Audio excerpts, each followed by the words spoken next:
विपक्ष के लोग हैं उनकी सांसें थम गई हैं, विपक्ष के लोग परेशान हो गए हैं। अगर वर्तमान परिदृश्य में देखते हैं तो सबसे मजबूत दल के रूप में JBKSS है रामगढ़ में, और सब बहुत सारे ऐसे लोगों ने भी फॉर्म लिया है जो दूसरे दल से विधिवत छोड़ के भी नहीं आए हैं। बहुत सारे ऐसे दावेदार हैं जो पुरानी पार्टियों से इस्तीफा या 15 साल के कार्यकाल में मंत्री जी ने रामगढ़ का एकमात्र जो महाविद्यालय है उसमें एक ईंट भी जोड़ा है क्या? झारखंड की राजनीति में क्या कोई ऐसा दल या भारत की राजनीति में क्या एक ऐसा दल कोई आया जिसने ये लागू किया, ये प्रक्रिया लागू की कि भाई आप आवेदन लीजिए, आपके बायोडाटा का अध्ययन किया जाएगा। नमस्कार, मैं सुरेंद्र कुमार और आप देख रहे हैं खतियानी खबर। अभी हमारे साथ JLKM के नेता हैं संतोष महतो जी। सबसे पहले जोहार है मेरे चैनल में। सभी को जोहार।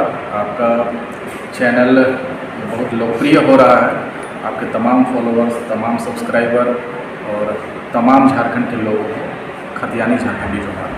आप रामगढ़ विधानसभा से आते हैं, क्या आप विधायक के लिए फॉर्म भरे हैं, पर्ची? हाँ, आवेदन तो लिया है मैंने, और चूँकि मेरा कर्म भूमि, मेरा जन्मभूमि रामगढ़ रहा है, ऐसे झारखंड के तमाम जगहों पे हमारी राजनीतिक गतिविधियाँ रही है। किस विधानसभा से? रामगढ़ विधानसभा से। रामगढ़ विधानसभा से झारखंड के तमाम जिलों में हमारी राजनीतिक गतिविधियां रही है, सामाजिक सांस्कृतिक कार्यक्रमों से जुड़ा हुआ रहा हूँ, लेकिन रामगढ़ के लोगों की अपेक्षाएं हमारे से जुड़ी हुई है। लोगों ने हमारे संघर्ष को देखा है और रामगढ़ के लोगों के लिए हमारी प्राथमिकता है, क्योंकि एक शुरुआती तौर से ही झारखंड के तमाम जिलों में कार्य करने के बाद हमें यह प्रतीत हुआ कि सबसे पहले आप जिस कर्म क्षेत्र से, जहां आपका जन्म स्थान है, वहां के लोगों के लिए आप कितना बेहतर कर पाते हैं, आप उसको एक मॉडल विधानसभा कैसे बना पाते हैं, उसके बाद ही आप ये मॉडल दूसरे विधानसभा में लागू कर सकते हैं। तो हमारी प्राथमिकता शुरू से ही रामगढ़ विधानसभा रही है, तो निश्चित तौर पे चुनाव भी अगर लड़ूंगा तो यहीं से चुनाव लड़ूंगा। अच्छा, JLKM पार्टी में प्रत्याशी नहीं मिल रहा था कि जो फॉर्म निकाल दिया? देखिए, सबसे बड़ी अजीब बात यह है कि लोग बदलाव की बात करते हैं। आप कहीं पे भी चले जाइए, आप गुमटी में चले जाइए, आप ठेले में चले जाइए, जहाँ कहीं 10 लोग जुटते हैं, उनके बातचीत का पहला मुद्दा है बदलाव। और अगर कोई राजनीतिक दल, अगर कोई राजनीतिक मंच अगर कुछ बदलाव कर रहा है, कुछ बदलाव प्रक्रिया में ला रहा है, कुछ अलग चीज़ें कर रहा है, तो लोग उसके क्रिटिसिज्म करने लगते हैं, उसका आलोचना करने लगते हैं। आज तक झारखंड की राजनीति में क्या कोई ऐसा दल या भारत की राजनीति में क्या एक ऐसा दल कोई आया जिसने ये लागू किया, ये प्रक्रिया लागू की कि भाई आप आवेदन लीजिए, आपके बायोडाटा का अध्ययन किया जाएगा, आपके जो प्लस माइनस पॉइंट्स हैं उनका आकलन किया जाएगा, आपके व्यक्तित्व का आकलन किया जाएगा, आपके विधानसभा के लिए क्या सपने हैं, क्या एजेंडा है, क्या संकल्प है, क्या प्रयास है, उसका इवैल्यूएशन किया जाएगा, उसके मापदंड पे आपको टिकट दिया जाएगा। अगर JLKM पार्टी इतिहास रचने जैसा कोई काम कर रहा है तो भी हम विवाद खड़ा कर रहे हैं। ऐसा नहीं होना चाहिए। हमारी सकारात्मक सोच होनी चाहिए कि अगर कोई अलग करना चाह रहा है, कोई बदलाव कर रहा है, तो हमें उसका स्वागत करना चाहिए और उस बदलाव का वाहक बनना चाहिए, ना कि उस बदलाव का विरोध करना चाहिए। 5100 रुपये चंदा भी लग रहा था, देखिए अपना मर्जी से दिया कि वहाँ लिया गया। तमाम प्लेटफॉर्म पे पहले भी बताया जा चुका है कि ये कोई बाउंडेशन नहीं था।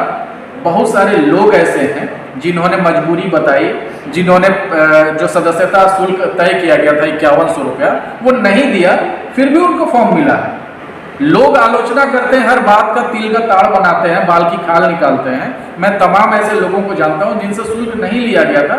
ये एक स्वेच्छा से एक सदस्यता शुल्क के रूप में पार्टी के तमाम नेता पहले भी ये बातें बता चुके हैं, तो इस बात का रिपीटेशन मुझे लगता है कि इस इंटरव्यू के बाद नहीं होना चाहिए कि 5100 रुपया क्यों लिया गया।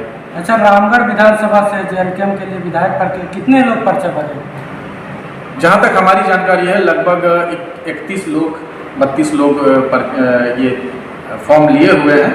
उस 3200 में आप अपने आप को कहाँ देख रहे हैं? देखिए, 3200 की बात अलग है, चूंकि ओपन टू ऑल था, किसी का कोई बाउंडेशन नहीं था। बहुत सारे ऐसे लोगों ने भी फॉर्म लिया है जो दूसरे दल से विधिवत छोड़ के भी नहीं आए हैं। बहुत सारे ऐसे दावेदार हैं जो पुरानी पार्टियों से इस्तीफा या उनका निष्कासन या किसी तरीके का कोई वैधानिक जो है वो पार्टी से अलगाव भी नहीं हुआ है और उन्होंने भी पर्चा ले लिया है। बहुत सारे ऐसे लोग हैं जो ये फॉर्म पब्लिश होने से पहले दूसरे राजनीतिक दलों में रहे हैं, वो लोग भी पर्चा लेके आ गए हैं। तो नंबर से हमें कोई मतलब टेंशन नहीं है, कोई परेशानी नहीं है, कोई चुनौती नहीं है।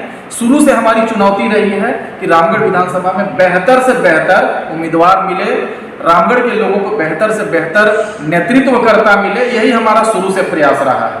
अभी JLK में छोटे छोटे मुद्दों को लेकर आपसी मन मुटाव चल रहा है, इस पर क्या कहेंगे? देखिए, विवाद कहाँ नहीं है, घर में विवाद है, चौराहे पे विवाद है, बाजार में विवाद है, सब जगह विवाद है। और उस विवाद के निपटारे के लिए ही एक सक्षम राजनीति की शुरुआत JLK ने की है।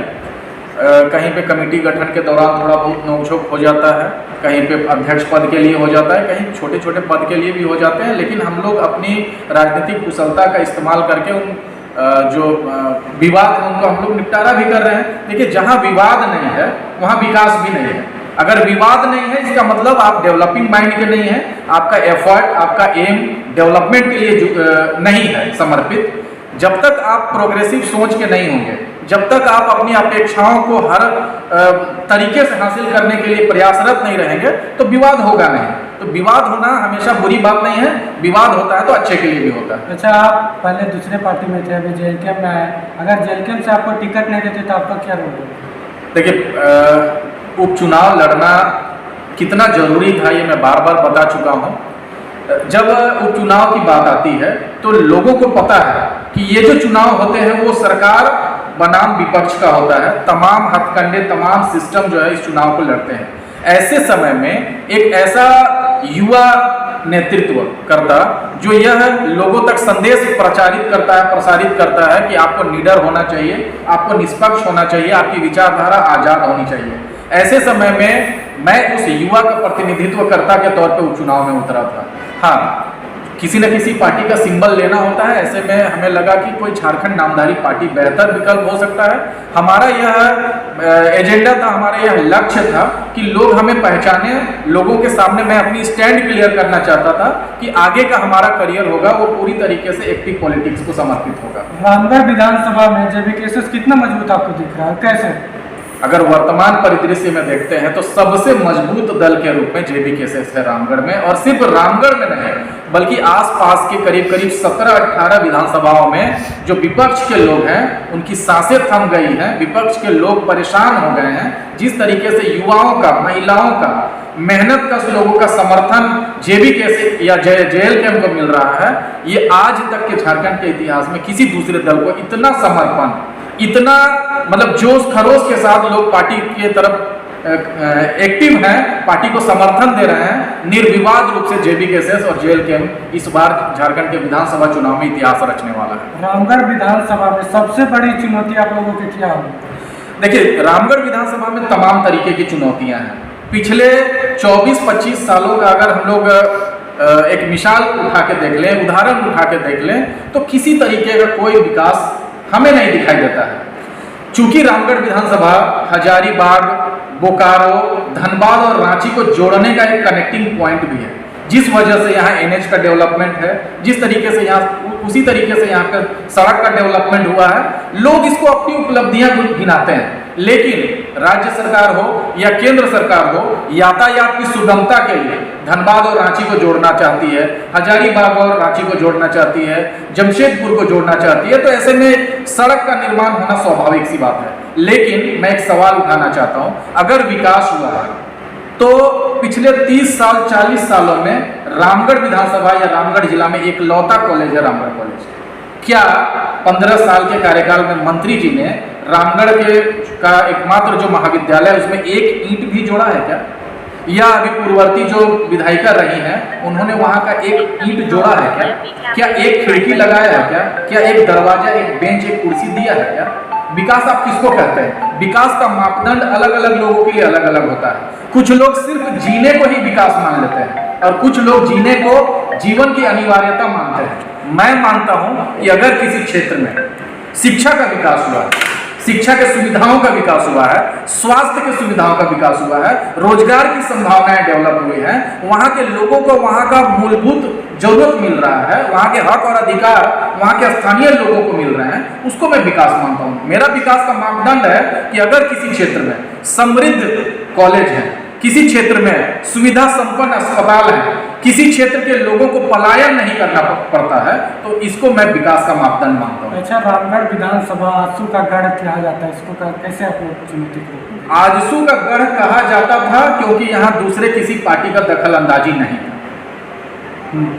उसी वजह से गढ़ कहा जाता था। दूसरी पार्टी कैसे नहीं थी? दूसरी पार्टी होती थी। देखिए, जिस तरीके की पैसे की राजनीति, जिस तरीके से सुविधाओं की राजनीति, जिस तरीके से मोनोपोली की राजनीति, जिस तरीके से ख्वाब दिखाने की राजनीति लेकर आजसू झारखंड में आई, इससे लोग प्रभावित हुए, रामगढ़ के लोग प्रभावित हुए, सिल्ली के लोग प्रभावित हुए, और एक लंबे अंतराल तक राजनीतिक गुलामी का शिकार भी ये दोनों विधानसभा रहा है। लेकिन अब धीरे धीरे लोगों को 20 साल 30 साल के आजसू के राजनीतिक हथकंडे का अनुमान हो गया है। वही चूल्हा प्रमुख, वही विशेष राज्य का दर्जा, वही मानव श्रृंखला, वही ओबीसी की राजनीति, वही आरक्षण की राजनीति, वही डोमिसाइल की गिनी चुनी बातें। लेकिन रामगढ़ और आसपास के आजसू की जो प्रमुखता विधानसभाओं में रही है, वहाँ के लोग अब भली भांति समझ गए हैं कि आजसू छल और प्रपंच की राजनीति करती है, आजसू सपने दिखाने की राजनीति करती है।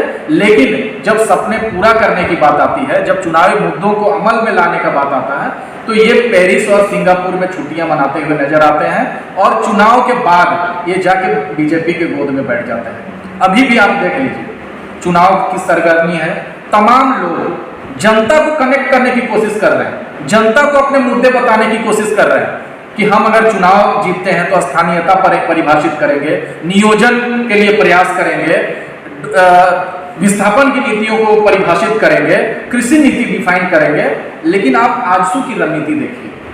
मैं आजसू विरोधी नहीं हूं, लेकिन आजसू के लोग जिस तरीके के काम करते हैं, जो नीति के खिलाफ जो काम करते हैं, जो युवाओं को सपने तोड़ने का काम करते हैं, उसके खिलाफ हूं। अच्छा, जेबी केसेस को वोट क्यों दे बताइए? अगर झारखंड में झारखंडी मजबूत होना चाहते हैं, अगर आप झारखंड में उन्नत शिक्षा की व्यवस्था देखना चाहते हैं, आप चाहते हैं कि आपकी जमीनें कॉरपोरेट न लूटे, अगर आप चाहते हैं कि स्थानीय निकाय जो है, स्थानीय जो उद्योग है, उसमें आपको रोजगार में प्राथमिकता मिले, आपको ऐसा लगता है कि आपकी भाषा सुरक्षित होनी चाहिए, आपकी संस्कृति सुरक्षित होनी चाहिए, आपको लगता है कि आपके राज्य में आप सुरक्षित होने चाहिए, और आपके राज्य में जो अन्य राज्यों से या बाहर के लोग आए हुए हैं उनसे ज्यादा प्राथमिकता आपको मिले, तो एक लौती पार्टी ऐसी है जो आपको आपका हक झारखंड में दिलाने का वादा करती है, और वो जेएलके जेबी केसेस। अच्छा, रामगढ़ विधानसभा से अगर आपको टिकट मिलता है, किन मुद्दों के साथ आप उतरेंगे चुनाव मैदान? देखिए, आज नहीं,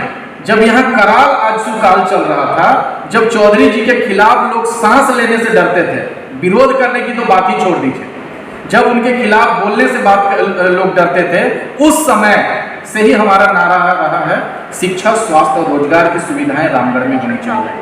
रामगढ़ एक स्पेशल इकोनॉमिकल जोन के रूप में डेवलप किया जा सकता है। रामगढ़ विधानसभा इकलौता ऐसा विधानसभा क्षेत्र है जहां खनिज संसाधन प्रचुर मात्रा में है, जहां उद्योग धंधे बहुतायत संख्या में है, साथ ही साथ यहाँ की 95% आबादी कृषि आधारित कार्य करती है। मतलब इकलौता ऐसा जिला है, इकलौता ऐसा विधानसभा है जहां कृषि के साथ साथ समृद्ध एक उद्योग धंधा का व्यापक स्कोप है। ऐसे क्षेत्र में यहाँ के लोगों को 100% नियोजन, 100% रोजगार सिर्फ और सिर्फ रामगढ़ विधानसभा में ही मिल सकता है। अच्छा, मेरा अंतिम सवाल है, जेबी केसेस का जो मापदंड निकाला है विधायक ने, क्या लगता है उस मापदंड पे काम होगा या कहीं अंदर ही अंदर सब सेटिंग होगी? देखिए, अभी तक आप देखेंगे तो हमारे अध्यक्ष टाइगर जयराम महतो जी ने जो भी घोषणाएं की थी, उन घोषणाओं पे वो अक्षरशः पालन कर रहे हैं।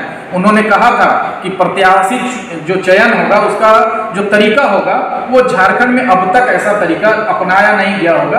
आप देखिए, फॉर्म इशू हो गए, मापदंड तय किए गए हैं, शैक्षणिक योग्यता है। सुनिए, वो धरातल पे हो रहा है या नहीं? मापदंड पे काम होगा या नहीं होगा? अभी तक धरातल पे चल रहा है, और मैं आपको चूंकि मैं केंद्रीय प्रवक्ता भी हूं, केंद्रीय सचिव भी हूं, तो मैं आपको आश्वस्त करना चाहता हूं कि प्रत्याशी चयन की जो प्रक्रिया तय की गई है, जो मापदंड तय किए गए हैं, उसी मापदंड के आधार पर निष्पक्ष रूप से प्रत्याशियों का चयन होगा और किसी भी विधानसभा में किसी भी योग्य प्रत्याशी के साथ अन्याय नहीं होगा। और अंतिम सवाल है, रामगढ़ की विधानसभा की जनता को क्या संदेश देना चाहिए, खास करके मैं यही संदेश देना चाहता हूं कि रामगढ़ स्थापना से लेके आज तक हमने अलग अलग पार्टियों को, अलग अलग नेताओं को मौका दिया है। रामगढ़ के लोग भावनात्मक रूप से मजबूत हैं, वो प्रत्याशी चुनना चाहते हैं, लेकिन कभी कभी धन बल की वजह से, कभी कभी बाहुबल की वजह से उन्होंने गलत प्रत्याशी को चुना है। लेकिन ये 2024 एक स्वर्णिम मौका है, एक गोल्डन अपॉर्चुनिटी है।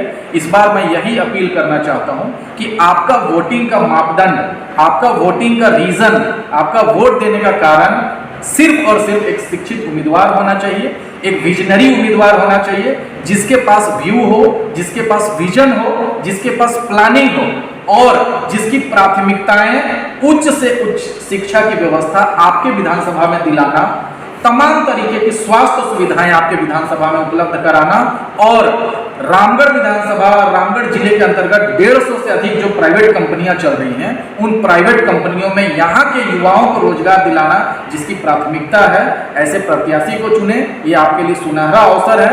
इस बार अगर आप चुनते हैं तो आने वाले समय में परिसीमन की बात है, आने वाले समय में फिर 2029 में चुनाव है। मैं उपचुनाव में भी लोगों से यही बात कहता रहा कि आपने 18 साल अलग अलग पार्टियों को मौका दिया, उसके बदले आपको क्या मिला? वही टूटा फूटा पेयजल का पाइपलाइन जिसमें कभी पानी का सप्लाई नहीं आता है, वही सड़कें जो NH की सड़कें हैं जिसको यहाँ के नेता क्रेडिट लेते हैं। इस बार आपके पास मौका है कि आप शिक्षा, स्वास्थ्य, रोजगार को अपना मुद्दा बनाएं और झारखंड में झारखंडियों को मजबूत करने वाला जो पार्टी है, जो संगठन है, उसके प्रत्याशी को वोट दें और ऐसे प्रत्याशी को वोट दें जो लगातार आपके क्षेत्र में सक्रिय रहेगा और आपको आपके क्षेत्र में शिक्षा, स्वास्थ्य और रोजगार के क्षेत्र में न्याय दिला पाएगा। मेरा अंतिम सवाल है, आप सहायक पुलिस कर्मी के आंदोलन में गए थे, लाठी भी मिला, केस भी मिला, इस पर क्या कहेंगे? देखिए, JBKSS और JLKM ने तय किया है कि झारखंड का कोई भी वर्ग जिसके साथ सरकार अन्याय कर रही है, उसके अधिकारों का वो हनन कर रही है, उसके खिलाफ हम लोग आंदोलन में जाएंगे, उनका समर्थन करेंगे। जो लोग सरकार से लड़ रहे हैं, जिनकी मांगे जायज हैं, उन तमाम मांगों के साथ, उन तमाम वर्गों के साथ हम लोग खड़े हैं और हमारे केंद्रीय अध्यक्ष ने घोषणा किया था कि सहायक पुलिस कर्मियों की सभी मांगे जायज है और हमारे स्थानीय प्रतिनिधि आएंगे, उनका नेतृत्व करेंगे। उन्हीं वादों को पूरा करने के लिए हम लोग गए थे और लाठियां, गोलियां जो भी मिले, राजनीति को हमने अपना करियर चुन लिया है, हक न्याय दिलाने के लिए हम लोग को लाठियां, गोलियां खाना पड़े, हम लोग रेडी हैं।